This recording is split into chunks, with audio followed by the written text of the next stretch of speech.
दरबार आएंगे। अब मैं अपने भाई दरबीर से निवेदन करूंगा कि वो आए और तारा मैया जी कथा, तारा रानी की कथा आपके समक्ष प्रस्तुत कर।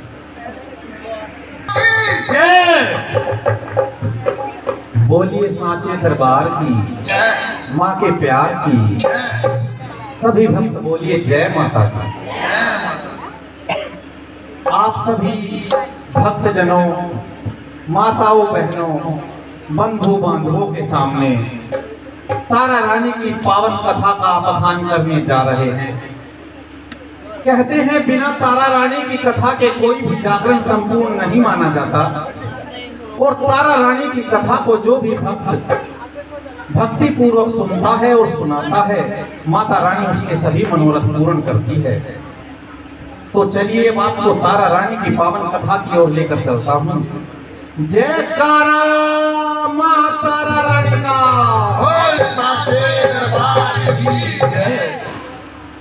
देखिए सुबह का समय हो रहा है और तारा रानी की कथा का समय भी सुबह का ही होता है। और सूर्य उदय की अमित बेला, जय जय बोलो जय दुर्गे महारानी की, बोलो जय दुर्गे महारानी की। आओ सफल करे जगराते को, ये कथा है तारा रानी की, ये कथा है तारा रानी की, ये कथा है तारा रानी की। जगराते में तारा रानी जय हो। युग युग से होती आई है, युग युग से होती आई है। परसन माता हो तारा से, सब हट जावे करड़ाई है, सब हट जावे करड़ाई है, सब हट जावे करड़ाई है। सच्चे मन से अर्जी माँ के, जय जय। जो चरण कमल में लाएगा, जो चरण कमल में लाएगा, सारे दुख में माता हर ले, वो नाम अमर कर जाएगा, वो नाम अमर कर जाएगा, वो नाम अमर कर जाएगा। मन सोचे फल जगराते में, मैया पूरे करवाती है, मैया पूरे करवाती है। अटके काम सिद्ध माँ करती, और ऐसी मेरी दाती है, और ऐसी मेरी दाती है, और ऐसी मेरी दाती है। मामचंद माँ के द्वार पर हुई घंटों की घनघोर तारा की कथा सुनाते हैं सब भक्तों करना को।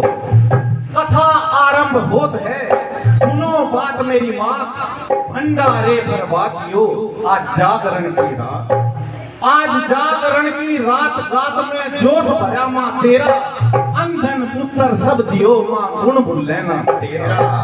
दिन दूनी और रात चौगनी, माँ भंडारे भरपूर रहे, माँ भंडारे भरपूर रहे। जिस घर में जगराता होवे, वहाँ से भूत बीमारी दूर रहे, वहाँ से भूत बीमारी दूर रहे, वहाँ से भूत बीमारी दूर रहे। सभी भक्त विनती करते हैं, यह अर्जी मंजूर हमारी हो, यह अर्जी मंजूर हमारी हो। जितना खर्चा जगराते का, वो दूना दे दातारी हो, वह दूना दे दातारी हो, वह दूना दे दातारी हो। बोलिए सांचे दरबार की। तो चलिए अब तारा रानी की पावन कथा की तरफ चलते हैं।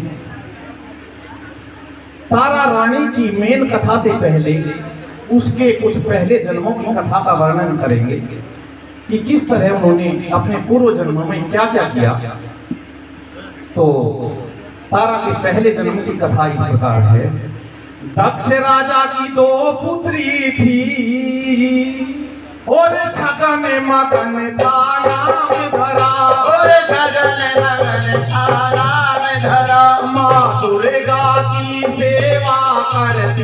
और अपना जीवन सफल बना, और अपना जीवन सफल बना, और अपना जीवन सफल बना। एकादशी का व्रत करें वे ध्यान मगन हो जाती थी, वे ध्यान मगन हो जाती थी। माँ अम्बे की सेवा करती और मन वांछित फल पाती थी, और मन वांछित फल पाती थी, और मन वांछित फल पाती थी। एकादशी के रोज एक दिन उस मगन के मन में आया था, उस मगन के मन में आया था। कहीं बाहर से फिर माँ से मंगा, उसने गलती से खाया था, उसने गलती से खाया था, उसने गलती से खाया था। मगन ने पकोड़े समझकर गलती से मांस का आहार कर लिया। जब जब उसकी बड़ी बहन छगन को पता लगा इस बात का, तो वह बड़ा क्रोधित हुई। और पता लगा जब छगन को यह मन में गुस्सा भर आया था, मन में गुस्सा भर आया था।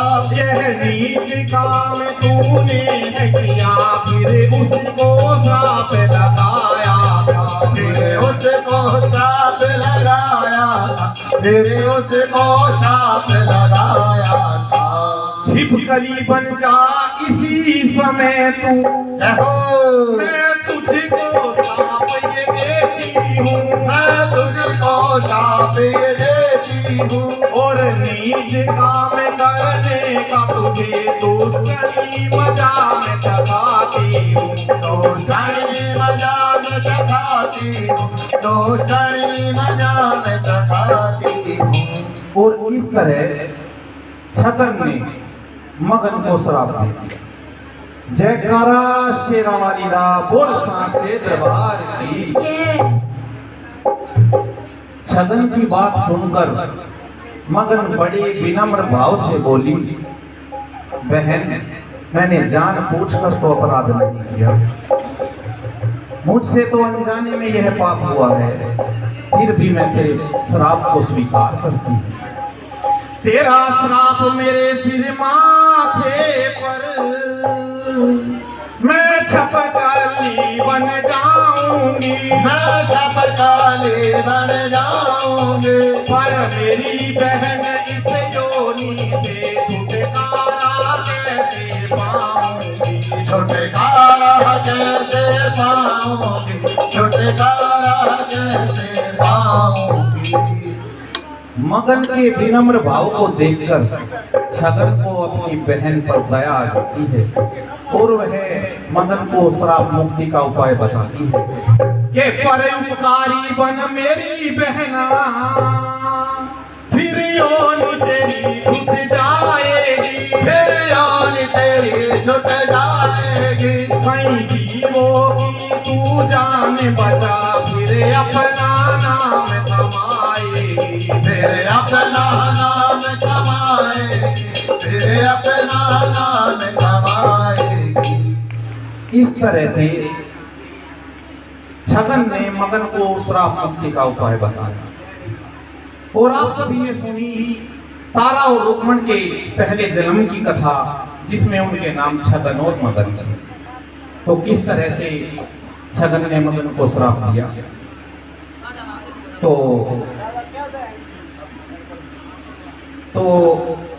आप इस कथा को आगे बढ़ाते हैं और तारा रानी के अगले जन्मों की कथा सुनाते हैं कि सत्यवादी एक राजा रहता, दुर्गा माँ का पुजारी था, बड़ा ही था धर्मात्मा रखता, माँ पर श्रद्धा भारी था।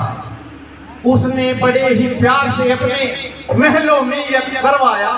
उसी रात महारानी ने उसको स्वप्न में दर्शन दिखलाया और दिया वरदान उसे यूं, तेरा कुल चमकाऊंगी, तेरी पुत्री बन करके तेरे ही घर में आऊंगी। एक बड़े ही सत्यवादी राजा हुए जिनका नाम राजा स्पर्श था।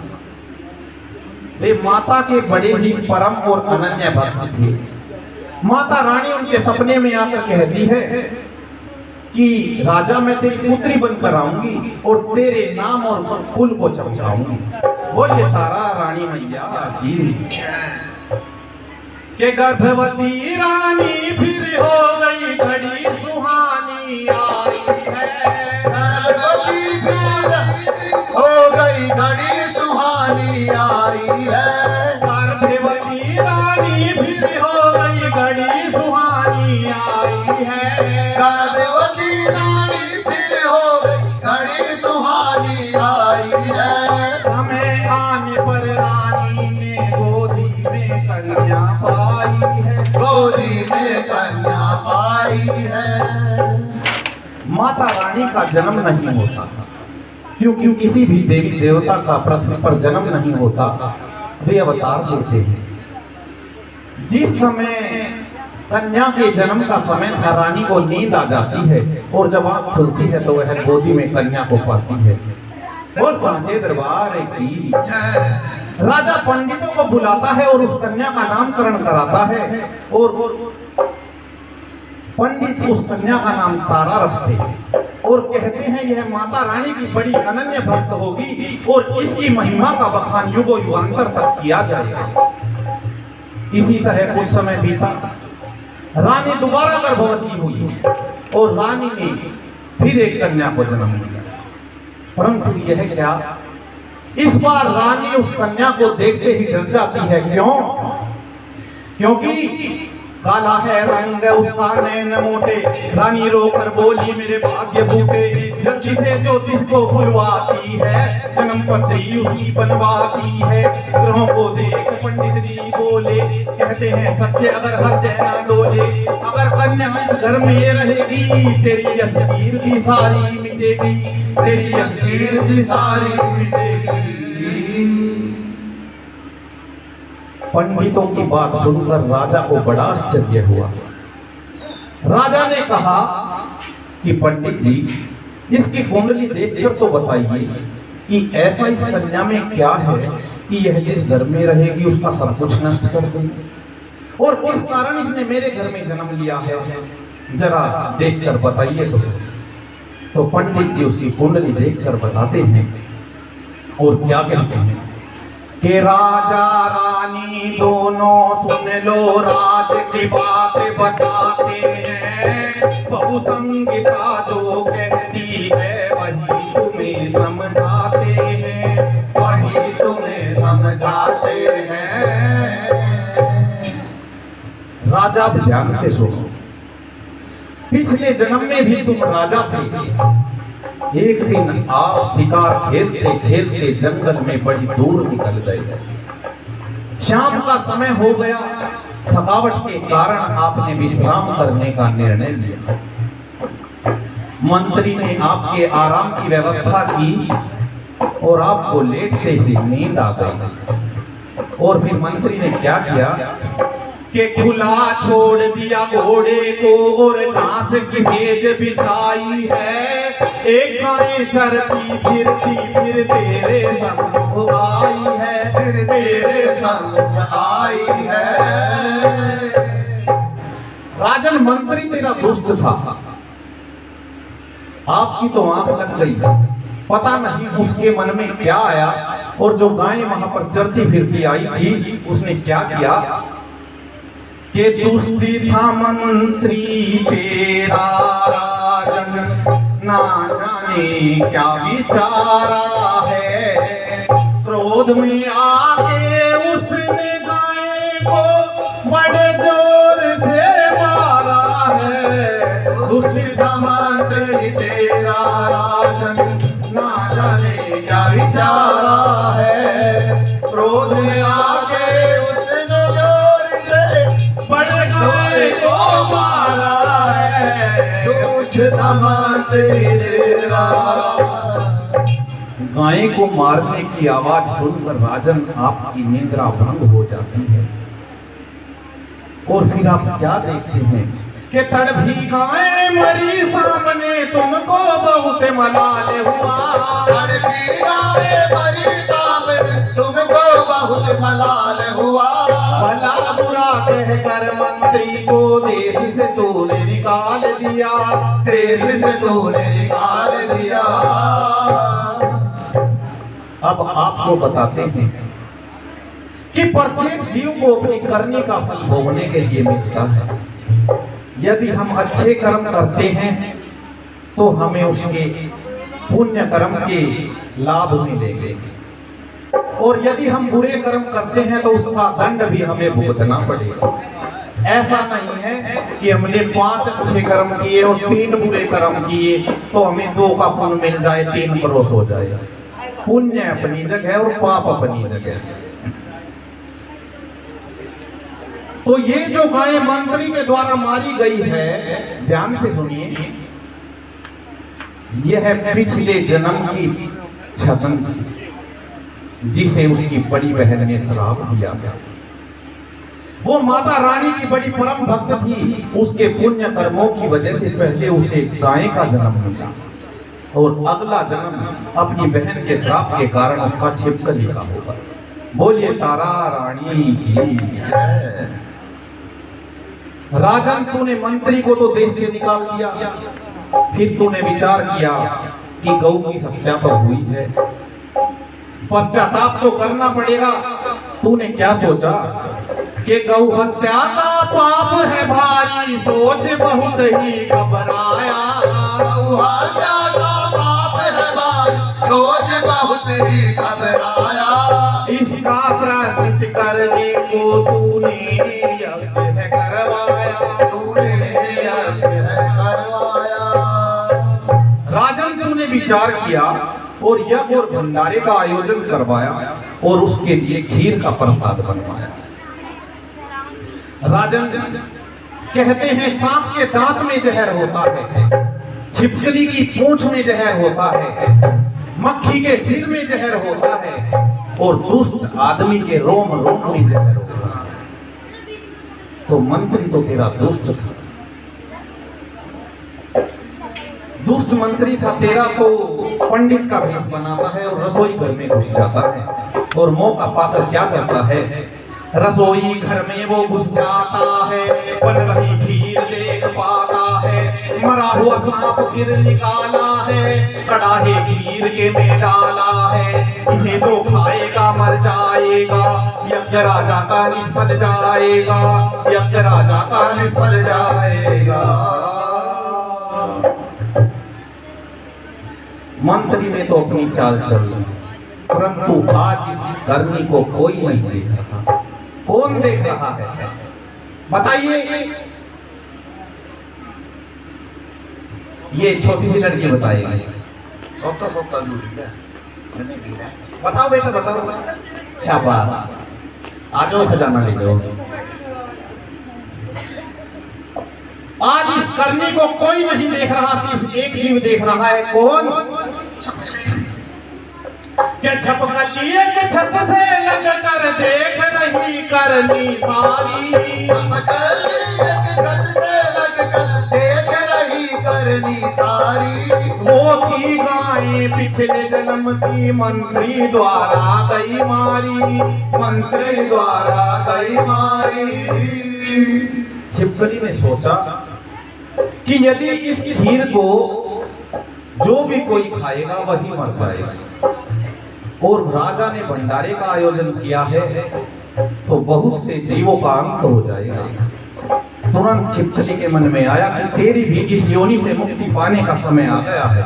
इतने में राजन क्या हुआ कि भंडारे को शुरू करो, तूने आवाज लगाई है, भंडारे को शुरू करो, तूने आवाज लगाई है। तेरे सामने छपकली ने कढ़ाई में छलांग लगाई है, कढ़ाई में छलांग लगाई है।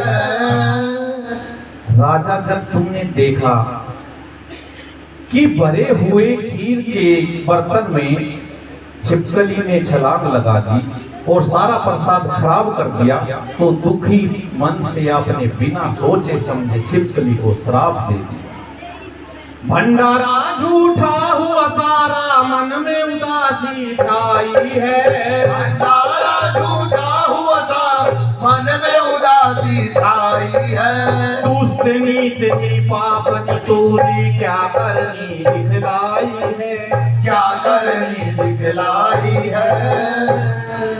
राजन, तूने बिना सोचे समझे छिछली को दुष्ट और नीच होने का श्राप दे दिया। फिर सोचा कि खीर को एक गड्ढा खुदवाकर जंगल में फेंकवा देता हूँ, ताकि कोई जंगली जानवर या कोई भी पशु पक्षी से खाकर अपने प्राणों से हाथ न धो दे। तो जब तूने उस खीर को बाहर फेंकवाया है तो काले सांप का पिंजर भी तूने पड़ा खीर में पाया। राजा, अब तेरी समझ में आ गई सारी बात कि किस तरह यह सारी घटना हुई। राजा, अब तेरी समझ में आई ये जो हुई कहानी है बेजुबान छछली ने अपनी दे दी कुर्बानी है। तो राजा, ये जो कन्या तेरे घर में जन्मी है ये वो ही चिपकली है और इसे तेरा ही श्राप लगेगा। तेरा ही श्राप लगा है कि यह कन्या जिस घर में पलेगी वह नीच का घर हो जाए। भक्तों, अब आप सुन चुके हैं किस तरह से रुक्मण ने, मगन ने गाय का, छछली का और अब राजा स्पर्श की कन्या का के रूप में जन्म लिया। और तारा ने छगन के बाद अब राजा स्पर्श की बड़ी पुत्री तारा के रूप में जन्म लिया। तो सुनिए तारा रानी की मुख्य कथा जिसमें माँ की महिमा का वर्णन है। ये जो अब तक आपने सुनी है तारा और रुक्मण के पिछले जन्मों की कथा थी। जयकारा मां शेरावाली का, जयकारा मां तारा रानी का, तारा रानी की जय। अब राजा ज्योतिष से पूछते हैं कि अब मैं क्या कर सकता हूँ, कृपया करके कुछ उपाय बताइए। तो पंडित जी कहते हैं कि तू है ज्ञानी और सयाना, मोह ममता को छोड़ दे। तू है ज्ञानी और सयाना, मोह ममता को छोड़ दे। तू लकड़ी के संदूक में रख कर नदियां अंदर छोड़ दे। तू नदियां अंदर छोड़ दे। तू ज्योतिष के कहे अनुसार राजा संदूक एक मंगवाता है, हीरे मोती उसमें चढ़वाता है। मोह ममता का नाता छोड़ दिया, नदिया में फिर संदूक छोड़ दिया, नदिया में फिर संदूक छोड़ दिया। इस प्रकार राजा स्पर्श ने तो अपनी छोटी कन्या को विदा कर दिया और बड़ी कन्या का लालन पालन करने लगा। उधर बक्सा नदी में बहता बहता काफी दूर निकल जाता है और एक पंडित जी को दिखाई पड़ता है। पंडित जी के मन में लोभ आ जाता है, हीरे मोती चमकते हुए देखकर बक्सा निकालने का जैसे ही प्रयास किया तो बक्सा नदी में उसकी पहुंच से दूर चला जाता है। क्योंकि विधि का विधान तो यही था, इस कन्या का पालन पोषण तो एक नीच घर में होना था, तो पंडित जी के हाथ कैसे आया। तभी पंडित जी को नदी किनारे एक भंगी, एक भील दिखाई पड़ता है। पंडित जी भंगी को कहता है कि इस बक्से को निकाल लो। तो भंगी कहता है कि मुझे क्या मिलेगा। पंडित जी अनुमान लगाते हैं कि बक्से के ऊपर हीरे मोती जवाहरात लगे हुए हैं, अगर अंदर ज्यादा धनवान होता तो बक्सा डूब जाता। तो पंडित जी उसे कहते हैं कि मुझे तो केवल बक्सा दे देना, अंदर जो भी कुछ हो तुम ले जाना। इस बात पर दोनों की सहमति हो गई और उस भील ने उस बक्से को निकाल लिया और जैसे ही उसे खोला उसे बड़ी हैरानी हुई, क्योंकि खोला ढकना गौर से देखा हुई बड़ी हैरानी है। खोला ढकना गौर से देखा हुई बड़ी हैरानी है। बक्से अंदर अंगूठा चूसे लेती कन्या भवानी है, लेती कन्या भवानी है। इस प्रकार वह भील तो उस कन्या को लेकर खुश हो जाता है और पंडित जी बक्से को लेकर खुशी खुशी अपने घर चला जाता है। भील को कोई औलाद नहीं थी, वह कन्या को लेकर अपने घर जाता है और अपनी पत्नी की गोद में दे देता है। और जब उसकी पत्नी ने उस कन्या को सीने से लगाया है तो महामाया की माया देखो अद्भुत खेल रचाया है।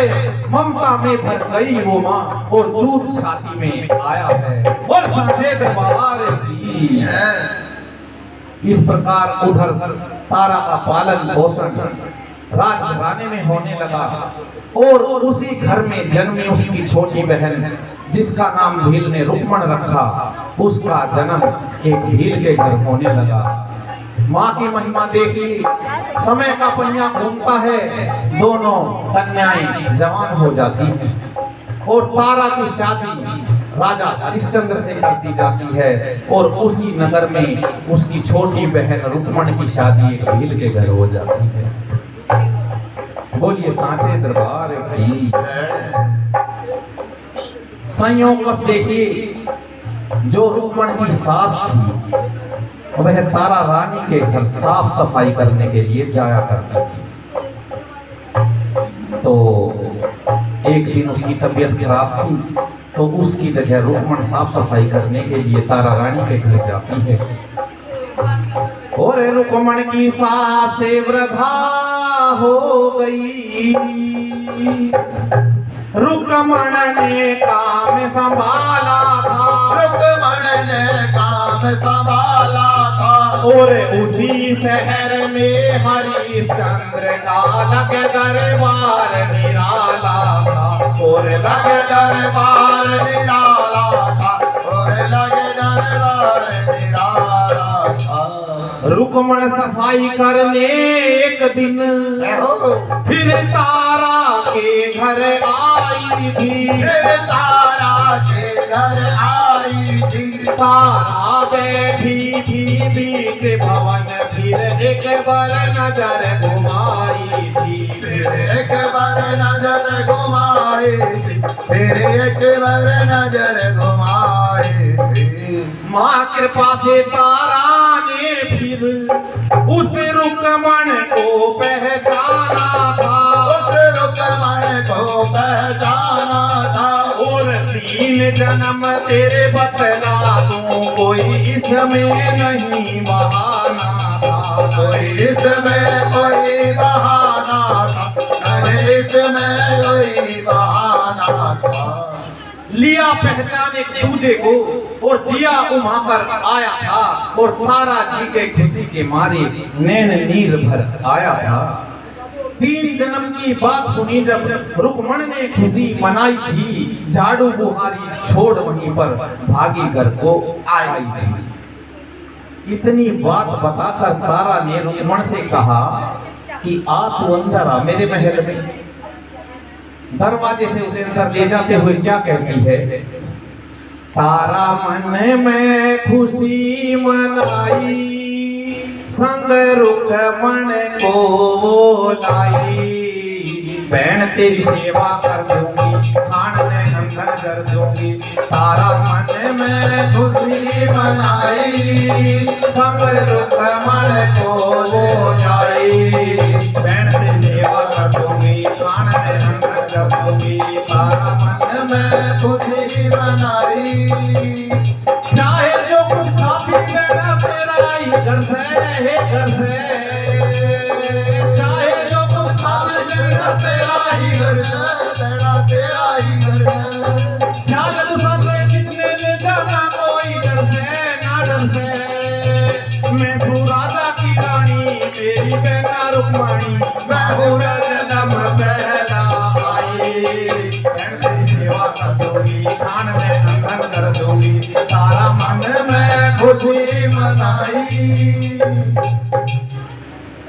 तो तारा को अपनी बहन रुक्मण को पहचान कर बड़ी खुशी हुई। ऐसे ही समय बीतता रहा, दोनों बहनों का मेल मिलाप होता रहा। एक दिन तारा ने माँ का जगराता कराया और रुक्मण ने पूछा कि बहन तू यह क्या करवा रही है? तो तारा ने बताया कि ये माता का जगराता हो रहा है और इसमें जो सच्चे मन से माँ से अरदास लगाता है महामाई अवश्य पूरा करती है। तो हमारे यहाँ पर भी क्या हो रहा है? माता का जगराता हो रहा है। तो माता के जगराते में जिसकी जो मनोकामना हो वह गुप्त अरदास लगा सकता है। माता रानी को का ध्यान करके अभी हमारे भगत जी आपके साथ सामने आएंगे। उनकी झोली में जिसकी जो सरसा हो, जो भी जिसके मन में हो, कोई रुपए पैसे से माँ खुश नहीं होती। 1 रुपया, 10 रुपए, लाख रुपए, जितने मन, अगर किसी के पास ना हो तो वो भगत जी से फूल ले सकता है, माता को अर्पण कर सकता है। उनकी झोली में बिना किसी को दिखाए वह आप उन्हें अर्पण कर सकते हैं। तो भगत जी आ रही हैं, तब तक माता का गुणगान करेंगे। भगत जी से उधार भी ले सकता है।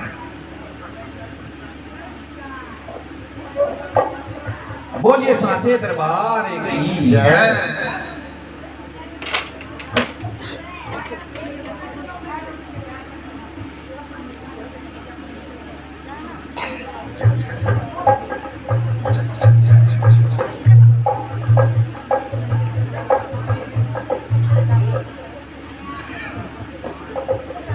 बोलिए सांचे दरबार की जय। कहीं से लग जा भाई। यह है गुप्त अरदास होती है, बिना किसी को दिखाए मुट्ठी बांध कर उसमें डालना, जिसको भी जो डालना है। तब तक माता रानी का गुणगान करते हैं, तब तक भगत जी हमारे घूम कर आते हैं। झोली में झांकना मत। ओढ़ के चुनरिया लाल मैं नाचूं तेरे अंगना में, ओढ़ के चुनरिया लाल मैं नाचूं तेरे अंगना में, ओढ़ के चुनरिया लाल मैं नाचूं तेरे अंगना में, ओढ़ के चुनरिया लाल मैं नाचूं तेरे अंगना में, ओढ़ के चुनरिया लाल मैं नाचूं तेरे अंगना में, ओढ़ के चुनरिया लाल मैं नाचूं तेरे अंगना में। पाँव में अपने बांध के घुंघरू, पाँव में अपने बांध के घुंघरू, हाथों पे है तेरे नाम को सुमरूं, हाथों पे है तेरे नाम को सुमरूं, और बजाऊं खड़ताल मैं नाचूं तेरे अंगना में, और बजाऊं खड़ताल मैं नाचूं तेरे अंगना में। भैया ओढ़ के चुनरिया लाल मैं नाचूं तेरे अंगना में, ओढ़ के चुनरिया लाल मैं नाचूं तेरे अंगना में।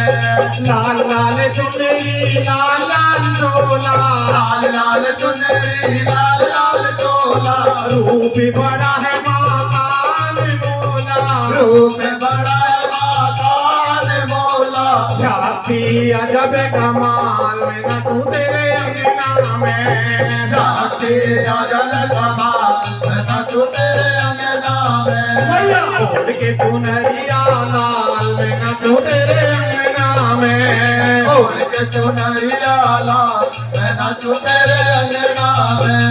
बिन तेरे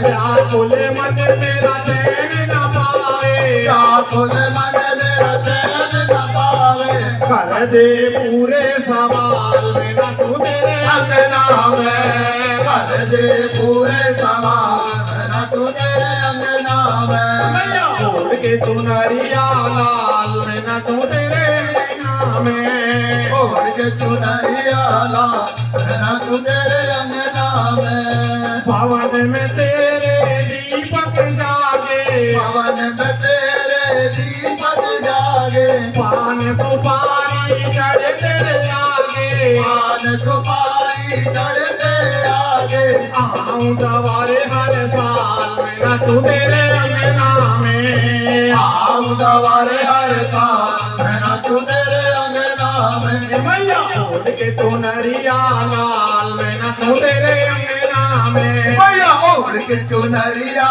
लाल मैं नाचूं तेरे अंगना में, भैया ओढ़ के चुनरिया लाल मैं नाचूं तेरे अंगना में। भैया ओढ़ के चुनरिया लाल मैं नाचूं तेरे अंगना में, मैं नाचूं तेरे अंगना में, मैं नाचूं तेरे अंगना में।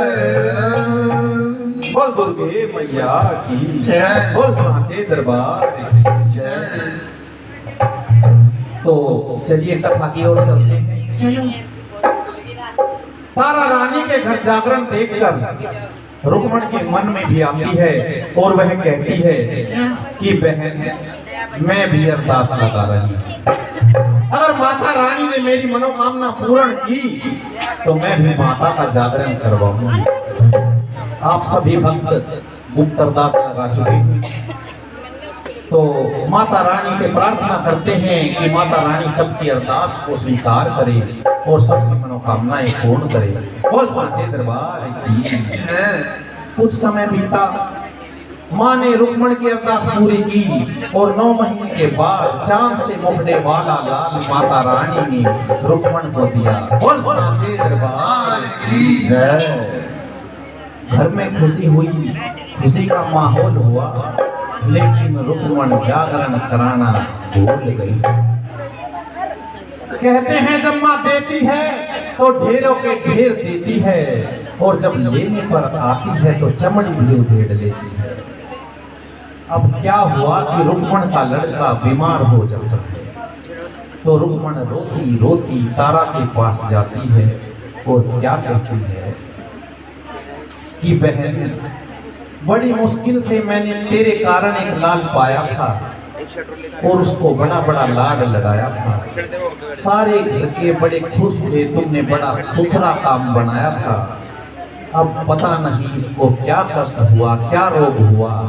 वैद, हकीम, डॉक्टर, भगत, बाबा, शाने हर जगह घूम चुकी हूँ, लेकिन कोई फायदा नहीं मिल रहा और लड़का बहुत बीमार है। तारा रानी अपनी बहन रुक्मण को बताती है कि रुक्मण, इसको किसी भी डॉक्टर हकीम से कहीं से भी कोई आराम नहीं होगा, क्योंकि तुझसे एक गलती हुई। माता रानी का तूने जगराता बोला था कि पुत्र होगा तो मैं जगराता कराऊंगी, तो उसे भूल चुकी है। तेरा पुत्र 5 वर्ष का हो चुका है और अब भी तेरे याद नहीं है। तो माता रानी इसको कष्ट में डालकर तुझे याद दिला रही है। तो रुक्मण की आंखें खुल जाती हैं तारा की बात सुनकर, और वह माता रानी से क्षमा याचना करती है और माता का जागरण करवाने की व्यवस्था में लग जाती है। पश्चाताप किया रुक्मण ने कि मां प्रसन्न हो जाएगी, जा जगराता करवा देना, दुख विपदा सब हट जाएगी। लड़का ठीक हुआ रुक्मण का, फिर पंडित जी के पास गई। मंगलवार को जगराते की बोली तारीख तय हुई। पंडित बोला, जगराते में मैं तो शर्त लगाऊंगा, अगर जगराते में तारा रानी आए तो ही तेरे घर आऊंगा, क्योंकि वह एक नीच का घर था। पंडित जी ने सोचा कि तारा रानी तो आएगी नहीं और तुझे भी नहीं जाना पड़ेगा। अब रुक्मण आई तारा के घर, फिर सारा हाल सुनाया है, और जगराते में जाने का तो तारा के मन में मचा उमाया है, क्योंकि वो तो माता रानी की परम भक्त थी। इस प्रकार तारा की बात सुनकर रुक्मण खुशी खुशी अपने घर आ जाती है और जगराते की तैयारी का इंतजाम करती है। इन बातों को सारियों को कौन सुन रहा था? बताइए, कौन सुन रहा था? आपको नहीं बताना, बताओ बेटे, बताओ।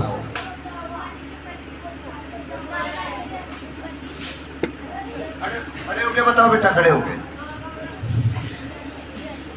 नहीं बेटा, वे नहीं सुन रहे थे। कोई और बताएगा? कोई और बताएगा? वीर से बाद में सुनेंगे। तू बैठ जाता ना घर पे, सुन रहे। हाँ, बदमाश हो गया। आप बताइए। हकीम, हकीम, नहीं नहीं, ये बात। जय माता। इन बातों को आइए खजाना दे जाइए। इन बातों को एक मंगल सेन नाम का नाई सुन रहा था। सारे शहर में कहता घूम गया कि रानी तो भीलों के घर जाएगी, और यह बात सारे शहर में आग की तरह फैल गई। परंतु नाई राजा को यह बात नहीं बता पाया।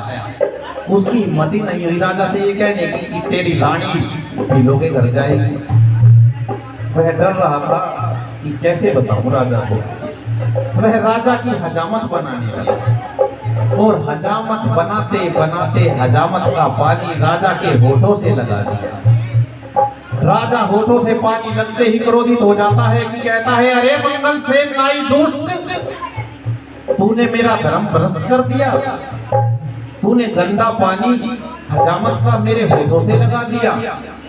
अभी मैं तेरे प्राण हरूंगा। और राजा अपनी तलवार निकाल लेता है। तो नाई ने तो चाल चली थी उसे बताने के लिए। नाई हाथ जोड़कर खड़ा हो जाता है, महाराज ये तो कटोरी भी आपकी, ये पानी भी आपका, ये हजामत भी आपकी, और इससे आपका धर्म भ्रष्ट हो गया। और जब मंगलवार को रानी भीलों के घर जाएगी और जगराता करेगी और प्रसाद खाएगी, तो क्या तेरा धर्म भ्रष्ट नहीं होगा? अब राजा हजामत वाली और पानी वाली बात को तो भूल गया। उसको तो बस यही चिंता हो गई कि रानी भीलों के घर जाएगी, वहां जगराता करेगी, वहां प्रसाद खाएगी और मेरा धर्म भ्रष्ट करेगी। तो राजा कहता है कि नहीं, ऐसा नहीं हो सकता। मेरी रानी एक धर्मपरायण स्त्री है, वह ऐसा कदापि नहीं करेगी। तो मंगल से नाई कहता है कि राजा, रानी ने रुक्मणी के हाथ से डल लिए हैं। तो राजा कहता है, ये डल क्या होता है? तो भाई सुनील अपनी धर्मपत्नी के साथ आइए और डल खुलवाइए।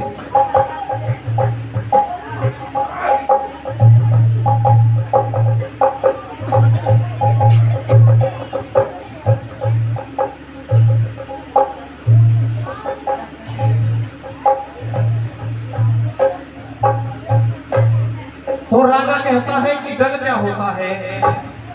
तो मंगल से नाई बताता है कि केसर में, रोली में या हल्दी में चावलों को रंग दिया जाता है और जागरण करने वालों को और जिन्हें जिन्हें अपने जागरण में बुलाना चाहता है उन्हें वे पीले चावल भेंट करता है। उनका स्वीकार करने का मतलब है कि हर उस आदमी को जिसने दल स्वीकार किए हैं, माता रानी के जागरण में उपस्थित होना अनिवार्य है। अब हमारे यहाँ पर व्यवस्था तो ये अब चल गई है कि कारण बंटते हैं, नहीं तो पीले चावल भी बंटते थे पहले। जिसको भी निमंत्रण देने के लिए जाते थे तो पीले चावल ही देकर आते थे। अब डल के चावल पहले ही सभी को इसलिए नहीं बांटे जाते क्योंकि परिस्थितियों का कुछ पता नहीं होता कि जिसने डल के चावल लिए हों, ऐसा ना हो कि बाई चांस वो ना आ पाए जागरण में, तो उसे बहुत भारी पाप लगता है। तो अभी डल के चावल खुल रहे हैं। ये डल के चावल आप सभी को बांटे जाएंगे। इन्हें बड़े प्रेम से स्वीकार करें। ना कोई इन्हें पल्ले में बांधे, ना कोई इन्हें खाए, बस लेकर बैठे रहें और समय आने पर ये माता रानी की जोत पर चढ़ाए। बोलिए तारा रानी की जय। तो राजा सोचता है कि मंगलवार के दिन अब देखूंगा रानी कैसे जाएगी। तारा रानी एक पतिव्रता स्त्री थी। अगर राजा उससे पूछते और रोक देते तो वो नहीं जा पाता। तो राजा भी उसे रोकते नहीं है और देखते हैं कि यह मुझे बताए बिना जाएगी या नहीं जाएगी। मंगलवार की शाम को रानी ने राजा से कहा कि महाराज भोजन लगा दूं? तो राजा ने कहा नहीं, अभी रहने दो, अभी तो भूख नहीं है, आप विश्राम कीजिए। तो मुझे आज्ञा दीजिए, मैं क्या कर सकती हूँ? राजा कहता है कि आज तो मेरा चौपड़ खेलने का मन कर रहा है, चलो चौपड़ खेलेंगे दोनों। अब राजा रानी चौपड़ खेलने लग जाते हैं। राजा सोचता है चौपड़ खेलता रहूंगा तो मुझे नींद नहीं आएगी, फिर ये अभी लोग कैसे जाएगी।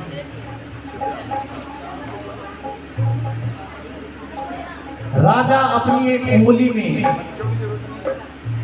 छुरी से घाव कर लेता है कि जब पासे फेंकूंगा तो पासे उंगली में लगेंगे, घाव में दर्द होगा और नींद नहीं आएगी, तो सोऊंगा नहीं। जो अपने घर ले गया उसको राजा ने रानी को मुंह से नहीं रोका और चौपड़ खेलने लगे। चौपड़ खेलते खेलते रानी के कानों में आवाज आती है कि रुक्मण के घर तो जागरण शुरू हो गया है। और क्या आवाज आती है? बोल साचे दरबार की। रुक्मण के कानों में आवाज आई, री महाकाली तेरे जागरण की रात मात मेरी अब तक ना आई। री महाकाली तेरे जागरण की रात मात मेरी अब तक ना आई। सुंदर सागर बार सजाया आए हैं नर नार। सुंदर सागर बार सजाया आए हैं नर नार। तेरे चरणों में ध्यान करा हो रही जय जयकार। री महाकाली तेरे जागरण की रात मात मेरी अब तक ना आई। री महाकाली तेरे जागरण की रात मात मेरी अब तक ना आई। पहली ज्योति तू महाकाली करती है कल्याण। पहली ज्योति तू महाकाली करती है कल्याण। भक्तों से पंडाल भरा दर्शन दीजो आरी। महाकाली तेरे जागरण की रात मात मेरी अब तक ना आई। मात मेरी अब तक ना आई। मात मेरी अब तक ना आई। मात मेरी अब तक ना आई। जब तारा रानी इस प्रकार माँ का गुणगान सुनती है तो समझ जाती है कि रुक्मण के घर जागरण शुरू हो गया है। अब माँ के से प्रार्थना करती है मन ही मन। क्या प्रार्थना करती है? ओ माँ शेरा वाली मेरी लाज बचा लेना। अब तक तो निभाया है, आगे भी निभा लेना। ओ माँ शेरा वाली मेरी लाज बचा लेना। अब तक तो निभाया है, आगे भी बचा लेना। रुक्मण के घर जागरण मैं कैसे जाऊंगी। रुक्मण के घर जागरण मैं कैसे जाऊंगी।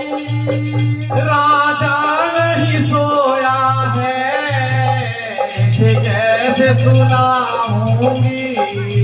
राजा नहीं सोया है इसे कैसे सुनाऊंगी। इनके सो जाने की मुझे राह बता देना। अब तक तो निभाया है, आगे भी निभा लेना।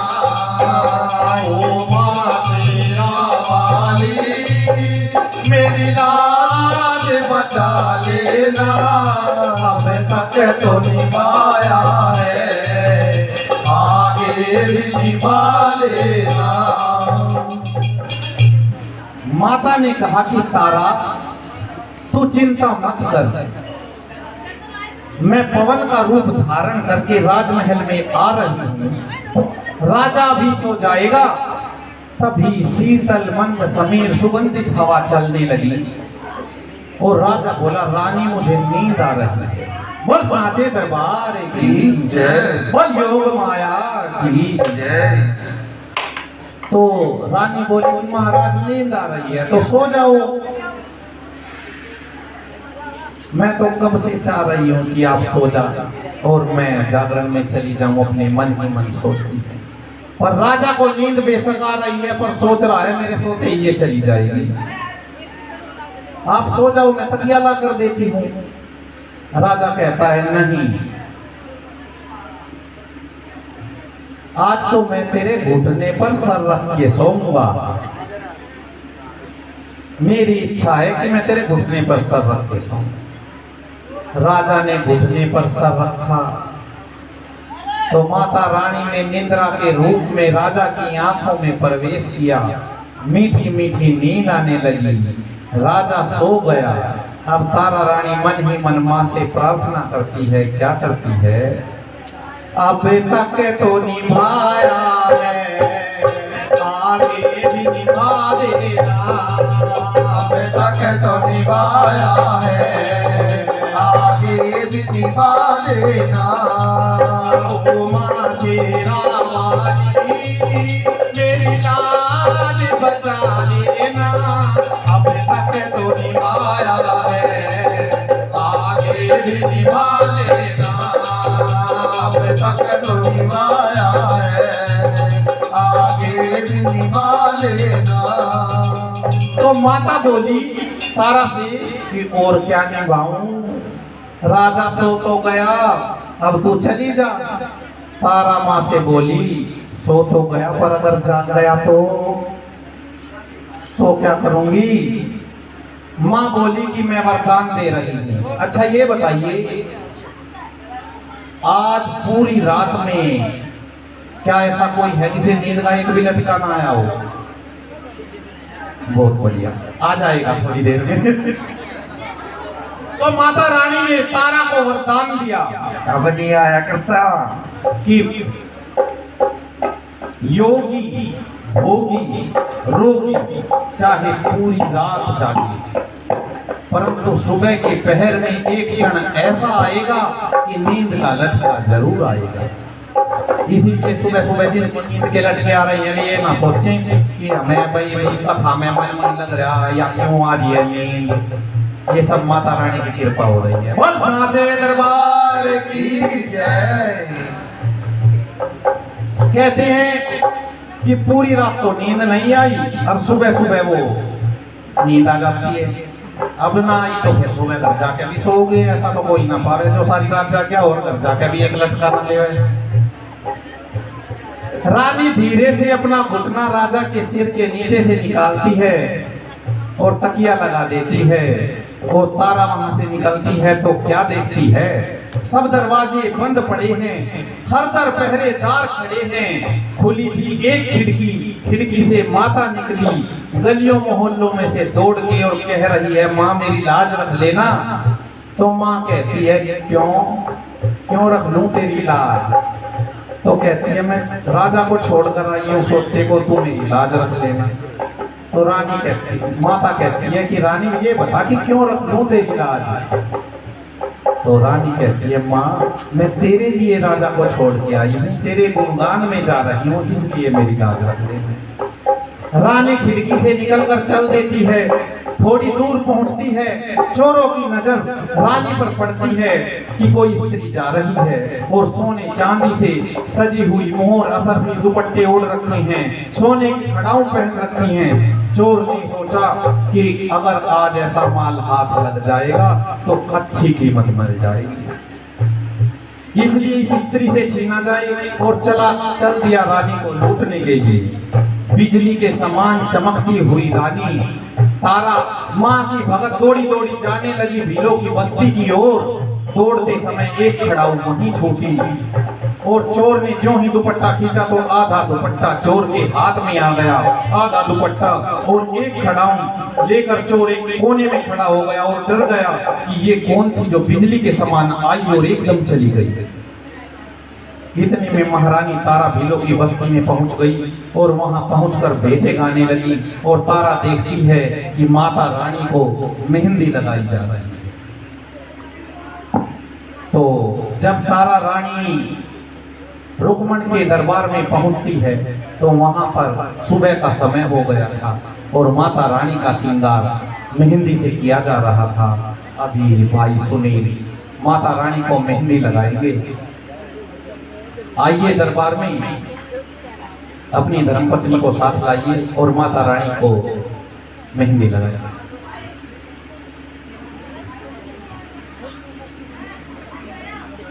पहले डल चढ़ाएंगे, क्योंकि तारा रानी ने भी पहुंचकर दरबार में पहले जोत पर डल चढ़ाए।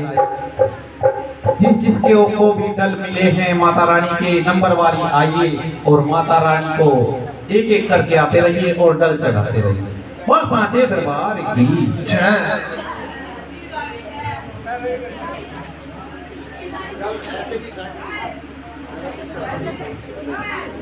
लो तुझसे ऐसी लगी जैसे दीप पतंग, और माँ को मेहंदी रच गई, अब चढ़े न दूजा रंग। और सांचे दरबार की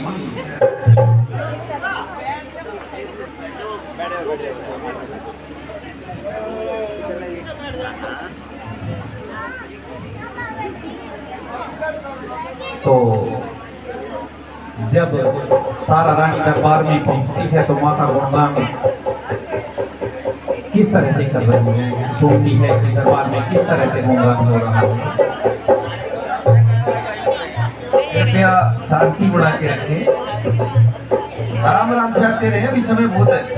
तेरी मेरी मैया शेरा वाली, जोत पे आना होगा री। तेरी मेरी मैया शेरा वाली, जोत पे आना होगा री। जोत पे आना होगा री, जोत पे आना होगा री। जोत पे आना होगा री, जोत पे आना होगा री। तेरी मेरी मैया शेरा वाली, जोत पे आना होगा री। तेरी मेरी मैया शेरा वाली, जोत पे आना होगा री। भक्तों ने दरबार सजाया, भक्तों ने दरबार सजाया, भक्तों ने दरबार सजाया, भक्तों ने दरबार सजाया। फूलों का हार बनाया, फूलों का हार बनाया। कान बनाना होगा री, जोत पे आना होगा री। ये मान बनाना होगा री, जोत पे आना होगा री। तेरी मेरी मैया शेरा वाली, जोत पे आना होगा री। तेरी मेरी मैया शेरा वाली, जोत पे आना होगा री। लाल चुनरिया प्यारी प्यारी, लाल चुनरिया प्यारी प्यारी। कोटे की माँ चमक न्यारी, कोटे की माँ चमक न्यारी। और दिखाना होगा री, जोत पे आना होगा री। और दिखाना होगा री, जोत पे आना होगा री। तेरी मेरी मैया शेरा वाली, जोत पे आना होगा री। तेरी मेरी मैया शेरा वाली, जोत पे आना होगा री। भक्तों का मान बढ़ाओ, भक्तों का मान बढ़ाओ। एक बार माँ दरस दिखाओ, एक बार माँ दरस दिखाओ। जोत पे आना होगा री। के भोग लगाना होगा री, जोत पे आना होगा री। मेरी मैया शेरा वाली, जोत पे आना होगा री। मेरी मैया शेरा वाली, जोत पे आना होगा री। जोत पे आना होगा री, जोत पे आना होगा री। जोत पे आना होगा री। परवीन सवेरे सवेरे माँ को मनाए, सवेरे सवेरे सवेरे माँ को मनाए सवेरे सवेरे तेरे भगत ने माँ मेहंदी मंगाई ओ काजल में मेहंदी मिलाई ओ मेहंदी रचाए सवेरे सवेरे मेहंदी रचाए सवेरे सवेरे बस से दरबार की जय। देखिए यह माँ की मेहंदी है, माँ को तो लगा दी गई है। हेलो बच्चों, कोई बातों में ना लगो, यह मेहंदी सभी को लगानी है, माइयों को भी लगानी है और पीछे भाइयों को भी लगानी है, क्योंकि यह माँ की मेहंदी है।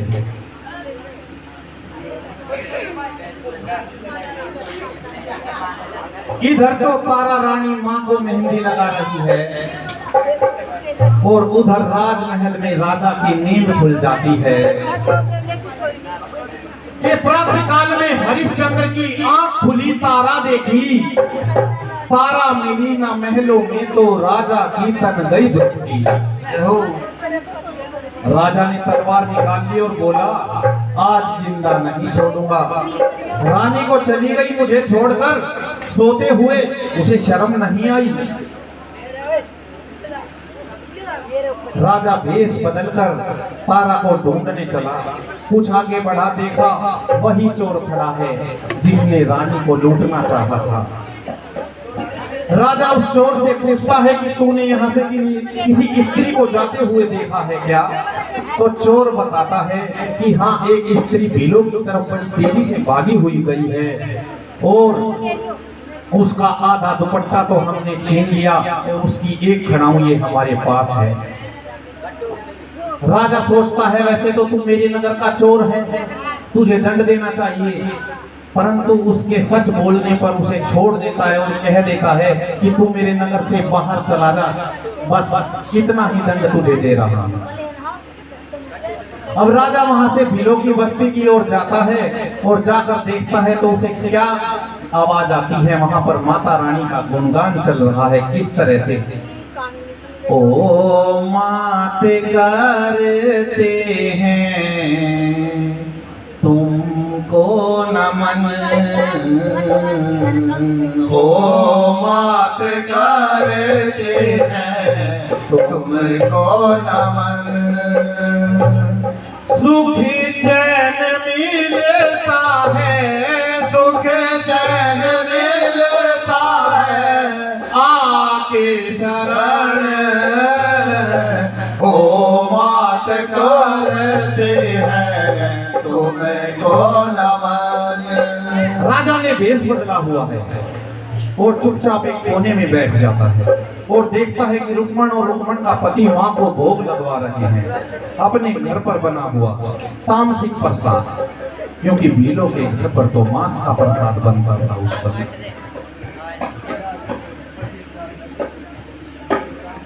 रुक्मण का पति प्रसाद बांटता है। पंडित जी कहते हैं कि पहले तारा को दो, उसके बाद हम मिलेंगे। तारा झोली में प्रसाद लेकर बाहर आती है। राजा रानी का रास्ता रोककर खड़ा हो जाता है और देखता है कि एक पुरानी चप्पल जो रास्ते में पड़ी हुई थी, जिसे चोर ने लूट लिया था, आधा चीर जिसका फट गया होना चाहिए था। रानी तो दोनों खड़ाऊ पहने हुए है, रानी का चूनर तो पूरा का पूरा साबुत सही सलामत है। तो राजा देखकर आश्चर्यचकित हो जाता है, क्योंकि तारा रानी माता रानी की अनन्य भक्त थी।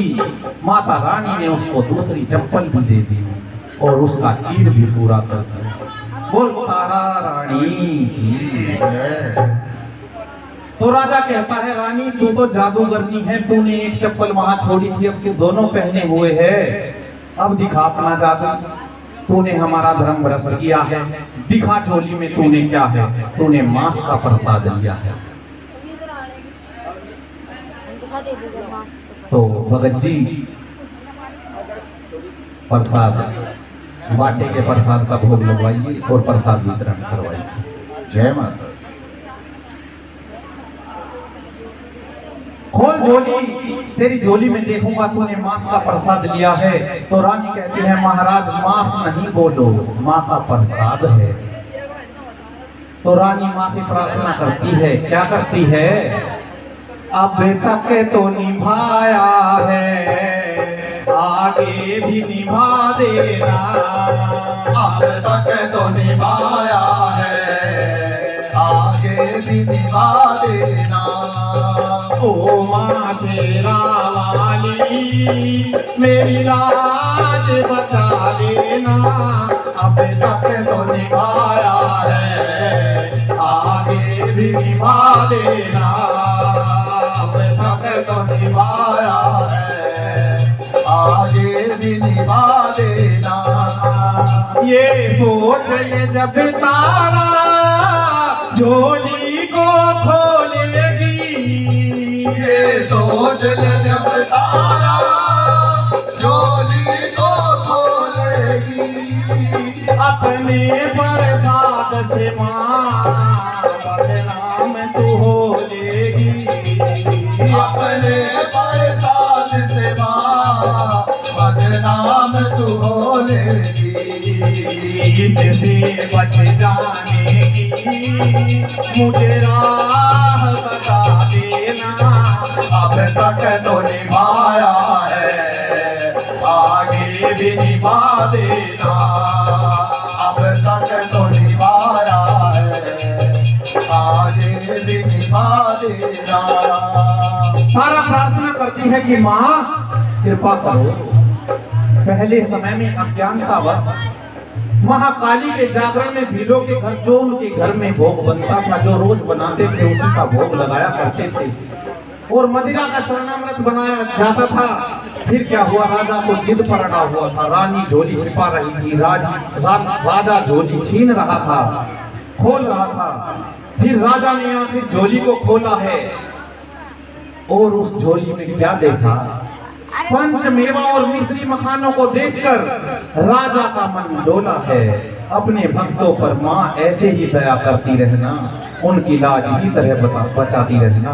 अब तक तो निभाया है, आगे भी निभा देना। अब तक तो निभाया है, आगे भी निभा देना।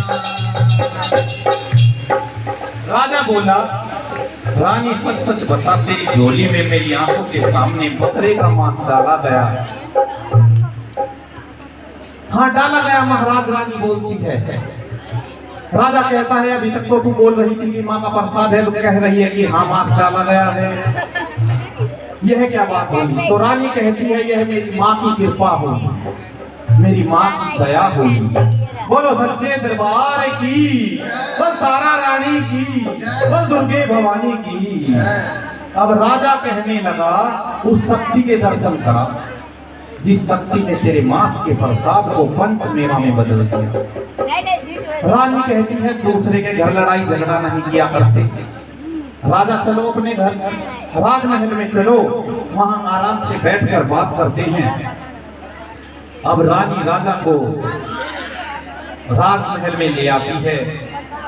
अब हमने माँ को भोग लगाया और प्रसाद वितरण किया।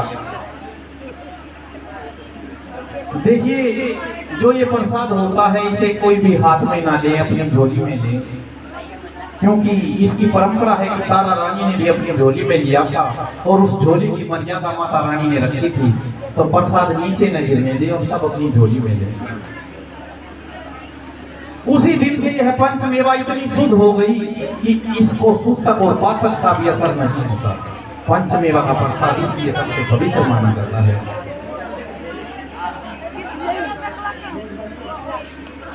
सुनील भाई, नो डोने हलवे चने के एक कपड़े से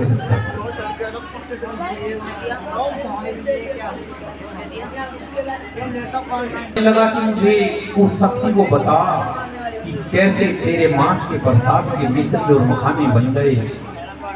तो राजा जिद करता है, किस तरह से जिद कर रहा है, वो तारा रानी मुझे अपना पंथ बता दे, कैसे बन गए मांस मखाने, इतनी बात समझा दे। तो तारा रानी तो मुझे अपना पंथ बता दे। रानी बोली, राजा ये पंथ बड़ा कठिन है समझना, इस पंथ पर चलना इतना आसान नहीं है। रानी ने कहा, मेरी 3 शर्तें हैं। क्या? एक तो तुम रोगे नहीं, पहली शर्त याद रखनी है, सबको बीच में कहीं भी पूछ सकते हैं। एक तो तुम रोगे नहीं। राजा बोला, ठीक है नहीं रोऊंगा। दूसरे, तुम मुझे कटु शब्द नहीं बोलोगे, मुझे गलत नहीं बोलोगे। बोला, नहीं बोलूंगा, ठीक है आगे बताओ। तीसरे, माँ पर पूर्ण विश्वास रखोगे, माँ से अपना विश्वास नहीं हटाओगे, माँ से अपना विश्वास नहीं तोड़ोगे। तीनों में से यदि तुमने एक भी शर्त तोड़ दी तो माता रानी तुम्हें दर्शन नहीं देगी। राजा बोला, ठीक है तीनों शर्त मानूंगा। रानी कहने लगी, नीला नीला घोड़ा तेरा लाडला है राजा जी, नीला नीला घोड़ा तेरा लाडला है राजा जी, उसकी भेंट चढ़ा दे ओ राजा, उसकी भेंट चढ़ा दे। राजा ने कहा, ठीक है अभी चढ़ा देता हूँ। राजा घोड़साल में जाता है, तलवार निकालता है और अपने नीले घोड़े की गर्दन को धड़ से अलग कर देता है, उसकी भेंट चढ़ा देता है। राजा फिर बोला, रानी अब तू मुझे अपनी शक्ति के दर्शन करवा, अपनी माँ के दर्शन करवा। रानी बोली, ऐसे नहीं बताऊंगी दुष्ट राजा, घोड़े को मारना तो आसान था, उस पे विलाप करने वाला कोई नहीं था ना। यदि तुझे भेंट देनी है तो क्या? एक पुत्र तेरा लाडला है राजा जी, एक पुत्र तेरा लाडला है राजा जी, उसकी भेंट चढ़ा दे ओ राजा, उसकी भेंट चढ़ा दे। राजा बोला, ठीक है अभी जाता हूं। लेके खड़क गलियों में आया, पुत्र को आवाज लगाई है और पुत्र ने जो ही शीश झुकाया, राजा ने तलवार चलाई। बोल साचे दरबार की। पुत्र ने बोला, पिताजी प्रणाम। प्रणाम बोल नहीं पाया उसका पिता, और राजा ने सर धड़ से अलग कर दिया। अलग करते ही होश में आया कि हाय यह मैंने क्या कर दिया, मैंने अपने पुत्र का वध कर दिया। अरे रानी, ऐसी कौन सी शक्ति है तेरी जहां पर पुत्र की बलि चढ़ाई जाती है, तूने मुझसे यह क्या अनर्थ करवा दिया। तो रानी कहती है, सुनो राजा, सिखाने वाला गुरु होता है और सीखने वाला शिष्य होता है, मैं जो कहती हूँ करता जा। राजा बोला, अब मैं क्या करूं, अपनी शक्ति को बुला रानी, ऐसे नहीं आएगी। रानी कहती है, ऐसे नहीं आएगी। राजा बोला, मैंने अपने घोड़े को काट दिया, अपने इकलौते पुत्र को काट दिया, अब भी नहीं आएगी तो तेरी शक्ति ऐसे कैसे आएगी। तो रानी कहती है, घोड़े और बेटे के मांस के छोटे छोटे टुकड़े करो और पतीले में डालकर पकाओ, और पकाना कैसे है सुनो। उपले ना लगाना राजा लकड़ी ना लगाना, उपले ना लगाना राजा लकड़ी ना लगाना, उपले ना लगाना राजा लकड़ी ना लगाना, उपले ना लगाना राजा लकड़ी ना लगाना, जोत पे मांस पका दे ओ राजा, जोत पे मांस पका दे। राजा बोला, इतनी छोटी सी जोत पे इतना मांस कैसे पकाऊंगा। तो रानी बोली, यह जोत तुझे छोटी नजर आती है अज्ञानी, यह तो सारे संसार को भस्म कर देने वाली आदि शक्ति महामाई है, और पल भर में अपना जलवा दिखा सकती है। राजा ने कहा, ठीक है ऐसा ही करूंगा। फिर राजा ने मांस का प्रसाद बनाया और फिर पूछा, प्रसाद तैयार है।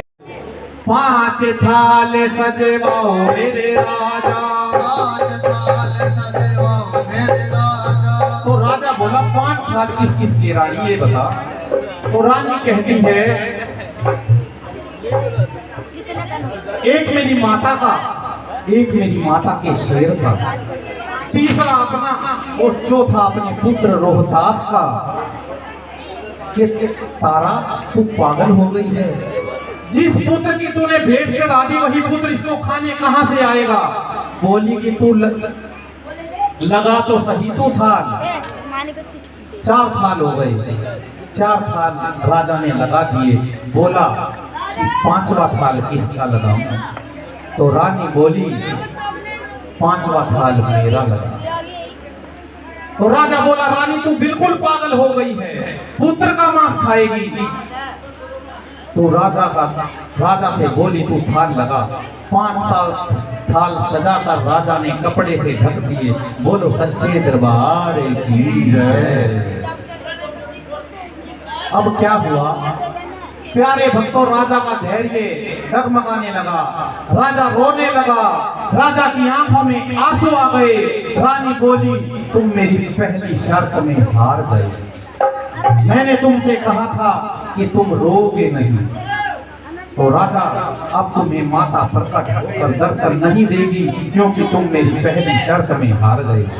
राजा बोला मुझे नहीं करने तेरी उपाधि शक्ति के दर्शन, मुझे नहीं करने, मुझे तो मेरा पुत्र चाहिए। अरे राजा तुम क्यों रो रहे हो?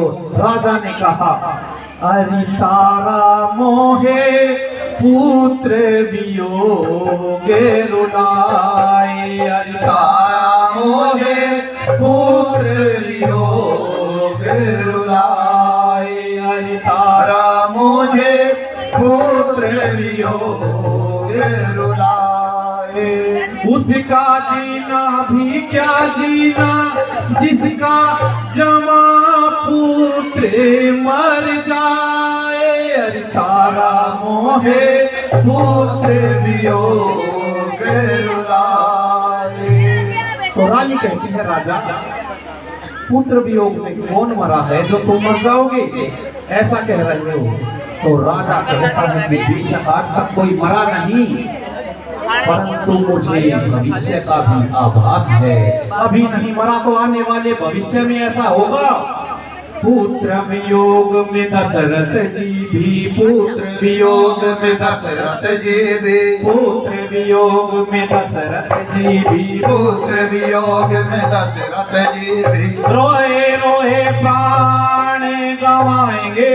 ओ तारा मोहे पुत्र वियोग रुलाए। ओ तारा मोहे पुत्र वियोग रुलाए। तो राजा कहता है राजपाट सब छोड़ के जाऊं, अब ले लूंगा मैं संन्यास। तारा पति को यूं समझा रही मुझको है जगदम्बे से आस। राजा ने कहा कि मैं राजपाट सब छोड़ दूंगा, मैं संन्यास ले लूंगा। रानी कहती है महाराज संन्यास मत लो, मुझको जगदम्बे से आस है, वो जरूर आएगी। और राजा कहने लगा डायन बनकर तारा तूने अपने पुत्र को खाया है और मेरा पुत्र मरवा कर तेरे हाथ बता क्या आया है। रानी बोली अब तुम मेरी दूसरी शर्त में हार गए। मैंने कहा था कि मुझे अपशब्द मत बोलना, मुझे कटु शब्द मत बोलना, इसलिए मेरी मां तुम्हें प्रकट होकर दर्शन नहीं देगी।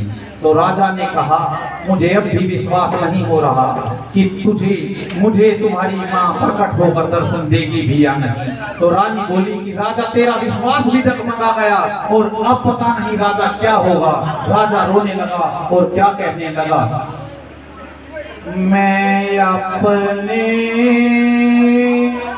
दिल के टुकड़े का जनाजा लेके आया हूँ। मैं अपने दिल के टुकड़े का जनाजा लेके आया हूँ। कहीं बात की ना हो जाए मैं ताजा ताजा लाया हूँ। कहीं बासी ना हो जाए मैं ताजा ताजा लाया हूँ। इस प्रकार पुत्र वियोग में विलाप करते करते राजा हरिश्चंद्र मूर्छित हो जाते हैं और अब रानी भी घबरा जाती है कि राजा को क्या हुआ। रानी प्रार्थना करने लगी कि माँ देखो मेरे पति को क्या हुआ है, यदि मैं सच्ची पतिव्रता नारी हूँ और उन्हें मूर्छा से जगा दो और उनको दर्शन दो। आकाशवाणी के रूप में माँ की आवाज ने कहा कि हे महारानी तारा, जो भी मेरे भक्तों को कष्ट पहुंचाता है मैं उसे प्रत्यक्ष रूप में प्रकट होकर दर्शन नहीं देती, और राजा ने तुम्हें बहुत कष्ट पहुंचाया है तो मैं इसके सामने प्रकट नहीं हूँ। तारा रानी ने माँ से प्रार्थना की, मैं उसके सामने प्रकट नहीं होंगी। तारा रानी ने माँ से प्रार्थना की कि माँ यदि मैं सच्ची पतिव्रता नारी हूँ और तुम्हारी पत्नी हूँ और मैंने अपने पतिव्रत धर्म को निभाया है तो आप प्रकट होकर मेरे पति को दर्शन दो। माँ ने आकाशवाणी से कहा ठीक है तारा, मैं राजमहलों में आ रही हूँ, तू पति को आवाज दे, वो मूर्छा से जाग जाएगा। ऐसे कहकर माँ आकाशवाणी से अंतर ध्यान हुई और पीले पीले शेष की सवारी करके राजमहल में आ गई। बोलो साचे दरबार की जय। तो सभी भक्त क्या कहने लगे, दुर्गा भवानी आई रे माँ दुर्गा, दुर्गा भवानी आई रे माँ दुर्गा, पहाड़ों की रानी आई रे माँ दुर्गा, पहाड़ों की रानी आई रे माँ दुर्गा। तो दुर्गा भवानी आ गई तो दुनिया वालों माता शेरा वाली चली आ रही है और राजमहल में माँ ने प्रवेश किया। रानी ने राजा को आवाज लगा दी। राजा इस तरह उठकर खड़ा हो गया जैसे कि उसे कभी मूर्छा आई ही न हो। राजा रानी से कहने लगा कि बताओ क्या करना है। रानी कहती है कि राजा माँ का ध्यान करो। तो राजा कहता है मुझे तो ध्यान करना आता नहीं। तो रानी क्या कहती है, राजा से कहती है कि इतना तो कह दो, बोलो जय माँ जय माँ जय जय माँ, बोलो जय माँ जय माँ जय जय माँ, बोलो जय माँ जय माँ जय जय माँ, बोलो जय माँ जय माँ जय जय माँ, बोलो जय माँ जय माँ जय जय माँ, बोलो जय माँ जय माँ जय जय माँ। तो प्यारे भक्तों, माँ राजमहल में आई और राजा कहने लगा मुझे एक ज्योति नजर आ रही है। तारा रानी बोली ज्योति नहीं, आदि शक्ति माँ भगवती राजमहल में आ रही है। पीले पीले शेर पर सवारी करके माँ शेर सवार होकर आ रही है। बोल सांचे दरबार की जय। अब राजा कहने लगा कि मुझे तो कहीं माँ नजर नहीं आ रही। तो रानी ने कहा मन की आंखों से देखो, सामने देखो। तो मन की आंखों से राजा ने पुकारा तो माता रानी राजा को नजर आती है और अपनी गोद में उसके पुत्र रोहतास को लिए हुए आती है। बोल सांचे दरबार की जय। अपने पुत्र को देखकर राजा ने पूछा कि पुत्र तू कहाँ था। तो पुत्र रोहतास बताता है कि मैं तो माता की गोदी में सो रहा था। रानी पुत्र तो जिंदा हो गया। अब घोड़ा देखा जाकर तो वो भी जिंदा खड़ा है। राजा सोचता है घोड़ा भी जिंदा है, पुत्र भी जिंदा है, तो यह क्या है जो रुमाल से ढका हुआ रखा है। इसमें तो मांस था, इसमें तो मेरे पुत्र का और मेरे घोड़े का मांस था। जब दोनों जीवित हैं तो इस प्रसाद में इस कपड़े के नीचे क्या रखा है। रुमाल हटाकर देखा तो बेटे और घोड़े की मांस की जगह हलवा और छोले बन गए। और सांचे दरबार की तेरी सदा ही जय। उसी दिन से माता को हलवे और चने का भोग लगने लग गया। और सांचे दरबार की जय। राजा खुश होकर रानी से बोला कि मैं बहुत खुश हूँ। राजा रानी से बोल रहा है मैं तुमसे बहुत खुश हूँ। और कहता है कि तुम मुझसे कुछ मांग लो। रानी कहती है राजा जो कुछ तुम्हारा है वो मेरा है, मुझे किसी चीज को मांगने की क्या जरूरत है। फिर भी यदि तुम देना चाहते हो तो इस नगर में एक ऐसे मंदिर का निर्माण करवाओ जिसमें ऊंच नीच का भेद ना हो, जिसके कारण मेरे साथ की आज इतनी बड़ी घटना हुई। राजा उसी नगर में माँ चंडी देवी के मंदिर का निर्माण करवाता है। माँ चंडी देवी को 36 बिरादरी पूजती है, वहाँ ऊंच नीच का कोई भेद नहीं होता। बोल सांचे दरबार की जय। तो माँ ने कहा कि शेर की सवारी पे तो मैं बैठी हूँ, दर्शन देने मैं आई हूँ, मेरे से तो वर मांग नहीं रहे, आपस में लेन देन कर रही है। तो राजा ने कहा कि माँ तुम्हारे दर्शन हो गए, मुझे अब किसी चीज की और आवश्यकता नहीं है। तो राजा कहने लगा कि माँ तुमने मुझे बहुत कुछ दिया है, सब कुछ दिया है। किस तरह से कहता है, मुझे तुमने मैया सब कुछ दिया है, तेरा शुक्रिया है माँ, तेरा शुक्रिया है। मुझे तूने मैया बहुत कुछ दिया है, तेरा शुक्रिया है माँ, तेरा शुक्रिया है। हे माँ आदिशक्ति भगवती, वैसे तो आपका दिया हुआ सब कुछ है मेरे पास, फिर भी यदि आप देना चाहती हो तो इतना वरदान दो कि आज के बाद आप अपने भक्तों की इतनी कठिन परीक्षा मत लेना जितनी आपने मेरी ली। कलयुग में कोई सहन नहीं कर पाएगा माता रानी, आपसे आपका विश्वास उठ जाएगा, भक्तजनों का आपसे विश्वास उठ जाएगा।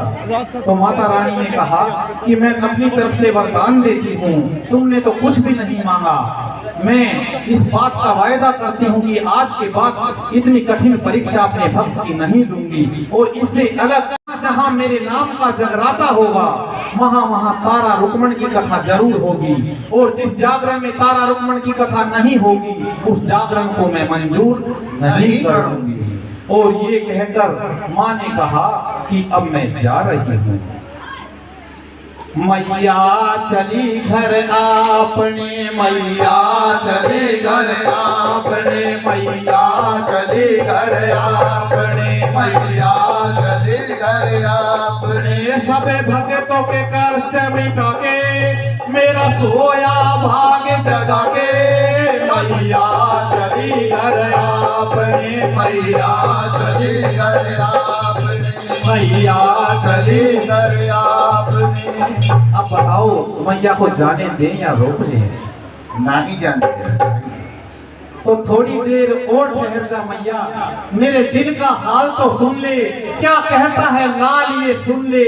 माँ थोड़ी देर और ठहर जा। मैया ने कहा उसकी प्रार्थना सुनकर कि राजा मैं अधिक समय पृथ्वी पर नहीं रुक सकती, मुझे जाना होगा। राजा ने कहा कि ठीक है माता जी, जाते जाते इतना बता दीजिए कि आने वाले दिनों में, आने वाले समय में हम आपके दर्शन कैसे कर पाएंगे, आप कहाँ मिलोगी। तो मैया फिर ये बोली, अब मैं कलयुग में भी आऊंगी, जहाँ कथा तारा की होगी वहीं मैं बैठ पाऊंगी। बोलो भक्तों शेरा वाली की जय, बोलो भक्तों तारा रानी की जय। तो देखिए राजा रानी सबको वरदान मिल गया। हमने भी पूरी रात लगाई है, आप सबने पूरी रात लगाई है। आप जिस जिसके मन में जो इच्छा हो आप भी वरदान मांग लीजिए। बोल साचे दरबार की जय। और कथा संपूर्ण होत है, और सुनो लगा कर ध्यान, जैसी पढ़ी सुनी सीख ली कर दी आज बयान। कोई गलत शब्द मुख से निकला माँ माफी सारे चाहते हैं। हम दास मामचंद के संग में माँ चरणों शीश झुकाते हैं। अंधन भंडारे भरे यही माँ भक्त तेरे सब चाहते हैं। ना दुख विपदा हम पर आए, सब मिल गुण तेरा गाते हैं। बोल साचे दरबार की बोल सचिया देवता वाली माता की तेरी सलाह की जय। जय करो माँ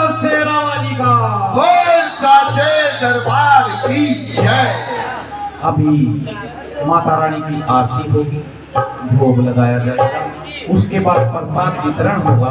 सभी अपने स्थान पर खड़े हो जाइए और प्रसाद वितरण के समय जिसने भी अपना नारियल चढ़ाया हो वो दरबार से लेकर जाए और साथे दरबार